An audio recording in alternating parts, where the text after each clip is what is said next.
இயேசுவின் பாதத்துக்கு ஓடி வா, இங்க வா. Come.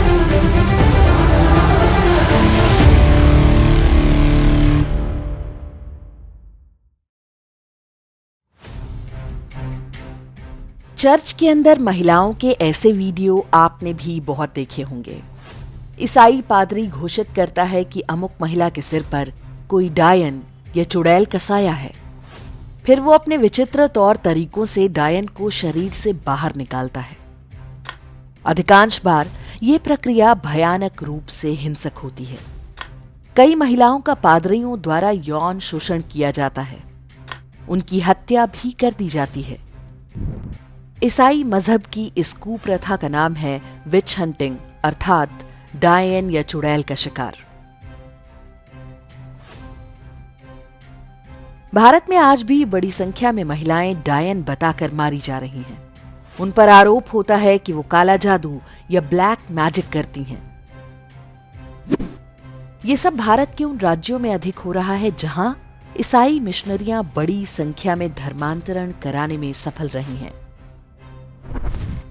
राष्ट्रीय अपराध रिकॉर्ड्स ब्यूरो के अनुसार अकेले झारखंड में वर्ष 2001 से लेकर 2021 के बीच 539 महिलाएं डायन घोषित करके मार दी गईं।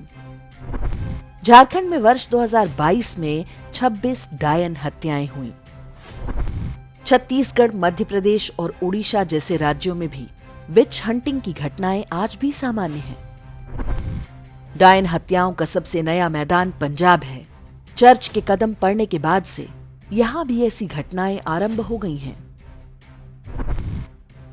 महिलाओं को डायन अथवा चुड़ैल घोषित करके मार देने की यह परंपरा अमेरिका और यूरोप से आई है।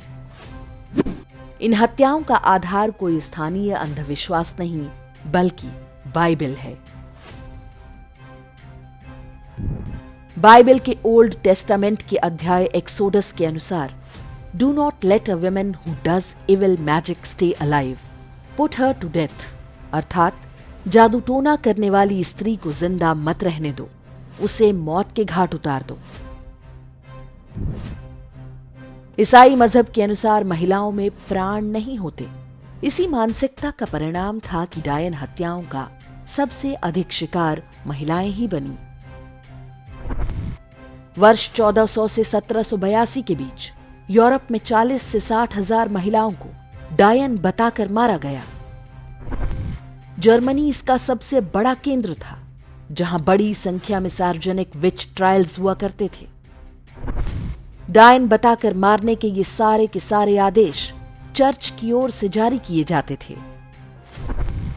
इन कथित डायनों को दंडित करने के लिए जिंदा जलाने, बेंत और कोड़े से मारने, नग्न करके घुमाने और गांव से बाहर निकाल देने जैसे तरीके अपनाए जाते थे। इंग्लैंड समेत कुछ स्थानों पर फांसी पर लटकाने या गर्दन काटने जैसी सजाएं भी दी जाती थीं। इनके लिए चर्च द्वारा बाकायदा न्यायालय नियुक्त किया जाता था। 17वीं शताब्दी में अमेरिका में मैसाचुसेट्स के सेलम नाम के शहर में हुआ विच ट्रायल विशेष रूप से चर्चित है। चर्च ने यहां पर बड़ी संख्या में महिलाओं और पुरुषों को डायन या जादू टोना करने वाला घोषित करके मरवाया। इनमें मार्था कोरी नाम की एक महिला और उसके पति गिल्स कोरी का नाम विशेष रूप से उल्लेखनीय है। 72 वर्ष की आयु में इन दोनों को काला जादू का आरोप लगाकर बंदी बनाया गया। मार्था कोरी को तो फांसी की सजा दी गई, लेकिन उसके पति को लकड़ी के 2 पाटों के बीच दबाकर मार दिया गया, वैसे ही जैसे किसी फल का जूस निकाला जाता है। कोई महिला डायन है या नहीं, इसकी पहचान के लिए चर्च द्वारा कुछ विचित्र परीक्षाएं तय की गई हैं। इनमें सबसे प्रमुख है स्विमिंग टेस्ट। किसी महिला को नग्न करके उसके हाथ पांव बांधकर तालाब या नदी में डाल दिया जाता था। चर्च मानता था कि यदि महिला पानी में तैरने लगी तो वो चुड़ैल है, यदि डूब गई तो निर्दोष है। निर्दोष सिद्ध होकर भी अधिकांश महिलाएं डूबकर मर जाती थीं। कुछ गिनी चुनी होती जिन्हें रस्सियों से खींचकर बचा लिया जाता। दूसरा तरीका है विच केक का। कथित डायन के मूत्र और कुछ अन्य गंदी चीजों को मिलाकर एक केक बनाया जाता है जिसे कुत्ते को खाने को देते हैं। मान्यता है कि महिला डायन हुई तो केक खाकर कुत्ता बीमार पड़ जाएगा। तीसरा उपाय है कथित चुड़ैल के शरीर की जांच। चर्च के पादरी महिला को पूरी तरह नग्न करके उसके शरीर की जांच करते थे। किसी भी प्रकार का बर्थमार्क, तिल, मस्सा या चोट का चिन्ह महिला को चुड़ैल सिद्ध करने के लिए पर्याप्त होता था। इन्हें डेविल्स मार्क या दैत्य का चिन्ह कहा जाता था। पादरी ये तरीका विशेष रूप से युवा महिलाओं की जांच के लिए अपनाते हैं। आप समझ सकते हैं कि ऐसी अधिकांश महिलाएं पादरियों द्वारा सामूहिक बलात्कार का शिकार बनती होंगी। चौथा उपाय है टच टेस्ट। यदि किसी महिला ने किसी व्यक्ति को छू लिया और वो बीमार पड़ गया तो महिला निश्चित रूप से चुड़ैल मानी जाएगी। उस महिला से कहा जाता था कि वो उस व्यक्ति को दोबारा छुए। यदि इसके बाद 3-4 दिन में बीमारी चली गई तो 100% पुष्टि हो जाती थी कि वो महिला चुड़ैल ही है। चुड़ैल की पहचान में बाइबल बहुत सहायक मानी जाती थी। जैसे कि यदि कोई महिला बाइबल पढ़ने में अटक गई तो मतलब वो चुड़ैल है। मान्यता है कि चुड़ैल हमेशा बाइबल से हल्की होती है और इसके लिए तराजू पर उन्हें तौला जाता था। जिन्हें चुड़ैल सिद्ध करना होता था उनके दूसरी ओर पलड़े पर पादरी मनचाही संख्या में बाइबल रख सकता था। यूरोप के देशों में ऐसे तराजू घर आज भी पाए जाते हैं। नीदरलैंड्स के हेक्सन वॉग म्यूजियम में ऐसी ही एक तराजू देखी जा सकती है। 1950 के दशक तक पश्चिमी देशों में चुड़ैलों की पहचान और उनके शिकार का ये खूनी खेल खूब प्रचलित था। ईसाई मिशनरियां भारत आईं तो अपने साथ वो ये परंपरा भी ले आईं। यहां पर उनके तरीके थोड़ा अलग हैं। भारत में जब भी डायन हत्या की घटना सामने आती है तो इसके लिए जनजातीय परंपराओं, अशिक्षा, निर्धनता और अंधविश्वास को दोषी ठहराया जाता है, लेकिन इसके वास्तविक इतिहास को सदैव छिपा लिया जाता है।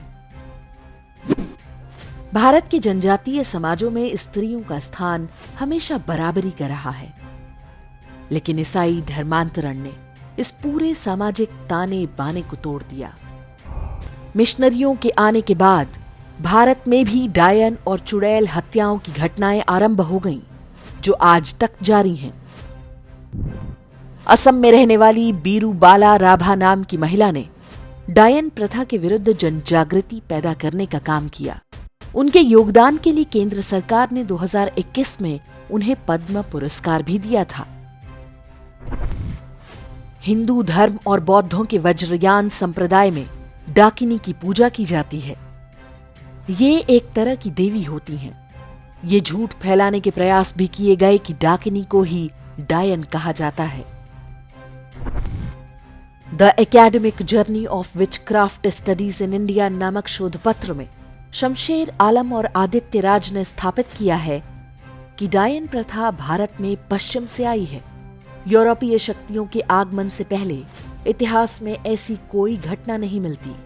ऐसी अधिकांश घटनाओं का वास्तविक उद्देश्य भूमि हड़पना और भारत के वनों में रहने वालों को नियंत्रित करना था।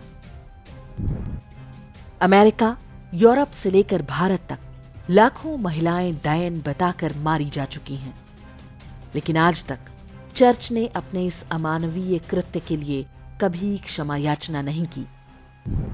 आज भी चर्च की प्रत्यक्ष और अप्रत्यक्ष देखरेख में ऐसी घटनाएं हो रही हैं, लेकिन उन्हें रोकने वाला मानो कोई नहीं।